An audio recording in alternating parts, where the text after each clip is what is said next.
Hey, it's Phil with another discussion response. Going to jump right into some of our readings. First, the Foucault piece, Nietzsche, Genealogy, History. Big takeaway that I brought out of this is that history is part of an imagined community, right? It's the, maybe something that ties together all these writings is that history can only be delivered through a filter of the dominant culture at the time. Right. So what I took away from this is that genealogy must ignore history. Specifically on page 342, if the genealogist refuses to extend faith in metaphysics, if he listens to history, he finds that there is something altogether different behind things. In fact, that they're fabricated. So this is sort of the first glimpse into that idea that history is actually some sort of fabrication of reality that is worth exploring a little bit deeper and further into. On Raymond Williams' piece, he speaks on residual cultural elements. So I wanted to look at that. No mode of production is therefore no dominant social order and therefore no dominant culture ever in reality includes or exhausts all human practice, human energy, and human intention. So there's always going to be some little frame of reference left over from some other dominant culture that's going to sort of permeate through new developments. That's what I'm taking away there. And answering the question, what is postmodernism?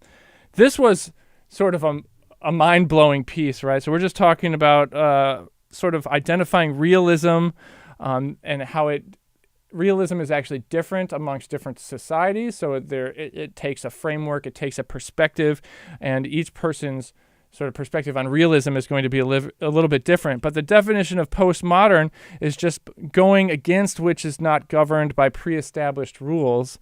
So in that sort of sense, yeah, postmodernism might look a little bit different in different cultures, but it's all coming from the same idea that we're just breaking through pre-established rules. And that, of course, might tie into some things we've read previously on subcultures. Then we move on to History of the Social Sciences, the longue durée. I'm not sure how to pronounce any of these words.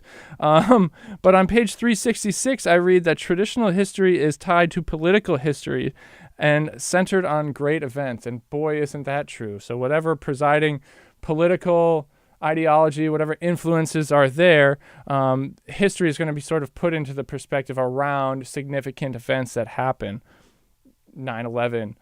World War II. I'm thinking mostly of these like war conflicts, but other things as well. And also that social time is different than economic time.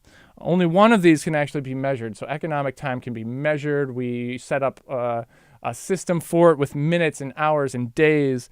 But social time is not quite measured in that traditional sense of particular time increments. It's more like, my understanding is that it's relational in that, well, later on we get the example of the 60s, and really they identified that the 60s didn't really end until 1974. So it was really the 60s.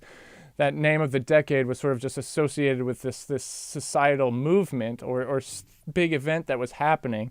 And it didn't actually take the 10 years to complete its cycle for the 60s to happen.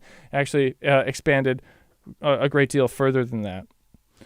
So that actually covers the Frederick Jameson piece a little bit in itself by talking about that.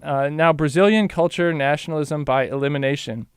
I found this one really interesting by being like self-aware that Brazil intellectual life constantly reinvents itself every generation. And that's got to be problematic for having some sort of consistency in a culture, some loyalty to the past and tradition. So interesting to read about, especially when they got more specific on page 93, saying that U.S. models were rejected by nationalists in Brazil, but a generation later, Brazilians thought that nationalism was an outdated sort of archaic thing, so they generally accepted the new U.S. models.